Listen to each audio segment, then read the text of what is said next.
আমাদেরকে ঐক্যবদ্ধ থাকতে হবে। পারবেন আপনারা ঐক্যবদ্ধ থাকতে? ইনশাআল্লাহ। সব ভোট কেন্দ্রে, যার যার এলাকার ভোট কেন্দ্রে ফজরের জামাত আদায় করবেন ভোট কেন্দ্রের সামনে। পারবেন?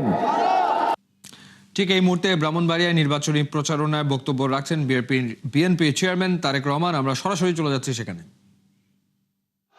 গত 15 বছর যে এই যে তথাকথিত ভোটের নামে যে ভোট হয়েছে, কেউ ভোট দিতে পেরেছেন কি ভাই? পিছনে যারা আছেন কি পেরেছেন? পারেননি। কিন্তু এই যে আজকে যে ভোট হতে যাচ্ছে, আগামী কয়েকদিন পরে 12 তারিখে যে ভোট হবে, আমাদের বাংলাদেশের মানুষের এই অধিকারকে প্রতিষ্ঠিত করতে গিয়ে বহু মানুষ জীবন উৎসর্গ করেছে।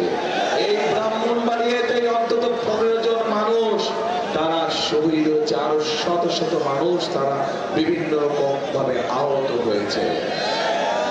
এখন প্রিয় ভাই বোনেরা, 71 সালে 71 রক্ষা করেছে।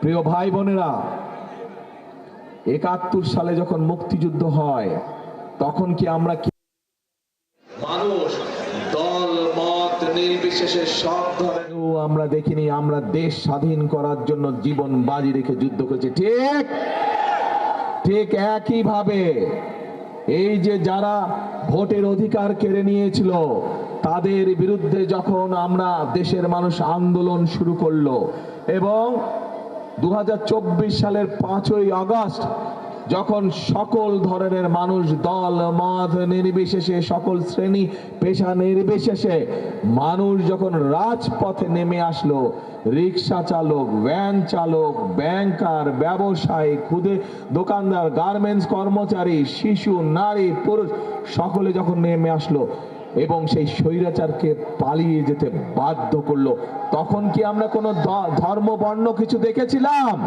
কোনো ধর্ম বর্ণ দেখিনি। প্রিয় ভাই বোনেরা, এই বাংলাদেশটি হচ্ছে এমন একটি দেশ, যেই দেশে হাজার বছর ধরে আমরা সব ধর্মের মানুষ শান্তিতে বসবাস করেছি।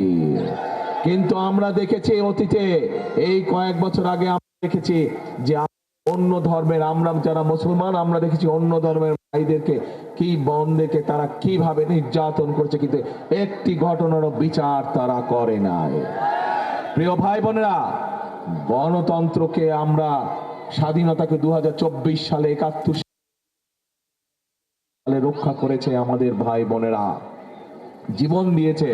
প্রায় 1,500 মানুষকে তারা হত্যা করেছে, হাজারের 20-25 হাজার মানুষ আহত হয়েছে বিভিন্ন ভাবে।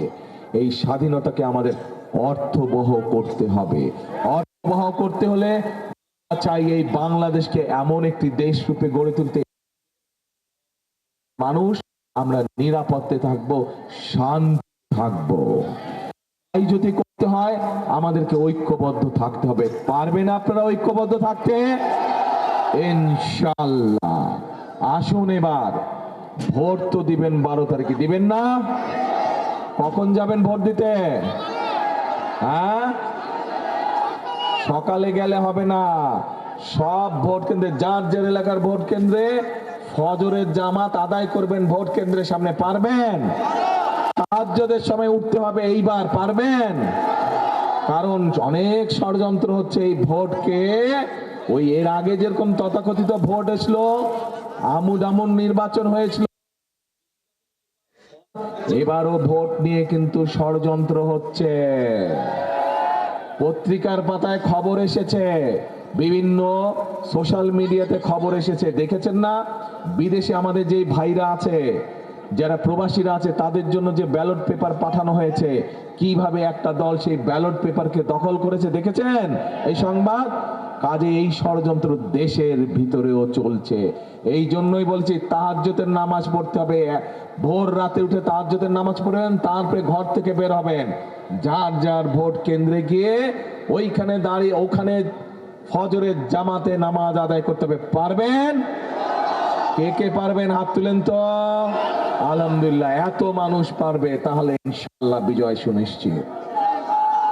এখন নামাজ পড়ে, ফজরের নামাজ পড়ে ভোটের লাইনে দাঁড়িয়ে যাবেন। ভোট কেন্দ্র খোলার সাথে সাথে সিল দিবেন।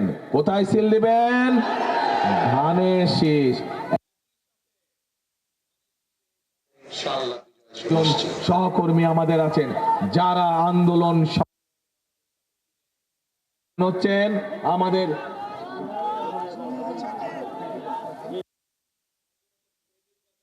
একজন হচ্ছে মাতাল আমাদের সাকি সাহেব, এনারা দুইজন আমাদের সাথে ছিলেন, আমাদের সাথে আন্দোলনে ছিলেন, সংগ্রামে ছিলেন।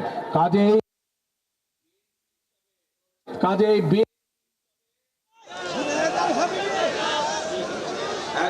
ধানের শীষের ভাই ওনারা, কাজেই ধানের শীষের যত নেতা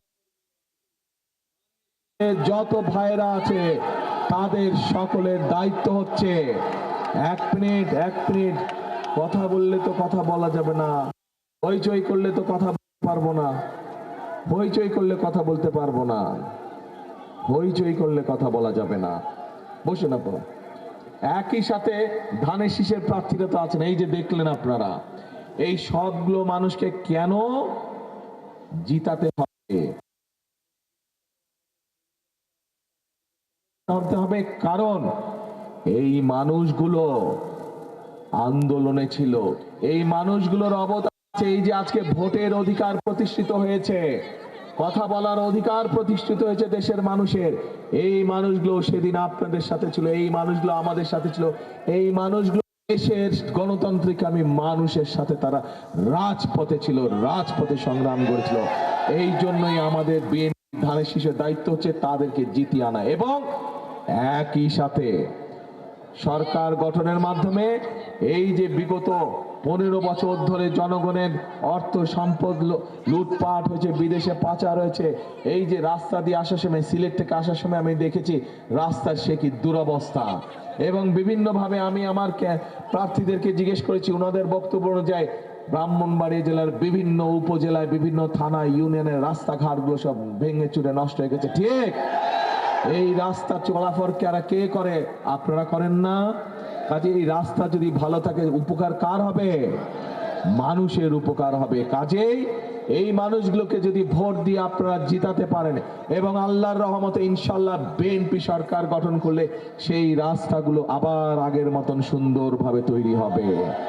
একইভাবে আমাদের সন্তান, এই এলাকার সন্তানরা যারা স্কুল কলেজে লেখাপড়া করে, স্কুল কলেজগুলো নষ্ট হয়ে গিয়েছে, ভেঙে চুরে গিয়েছে, সেগুলোর মেরামত দরকার আছে না? মেরামত দরকার আছে। একইভাবে এই এলাকার আরেকটি বড় সমস্যা, যেটি অবশ্য সারা বাংলাদেশের সমস্যা, আমাদের তরুণ সমাজের, যুব সমাজের বহু ভাই বোনেরা আছে যারা বেকার হয়ে পড়ে আছে। বেকার সমস্যা একটা বিরাট সমস্যা। আমরা ইনশাল্লাহ ধানের শীষ সরকার গঠন করলে পরে আমরা আমাদের বেকার যুবকদের জন্য বিভিন্ন রকম ট্রেনিং এর ব্যবস্থা করেছি, পরিকল্পনা গ্রহণ করেছি। আপনাদেরকে আমরা বিভিন্ন রকম ট্রেনিং দিব এবং সেই ট্রেনিং এ দিয়ে আপনারা নিজেদের ব্যবসা শুরু করতে পারবেন, বিদেশে কর্মসংস্থানের ব্যবস্থা শুরু করতে পারবেন।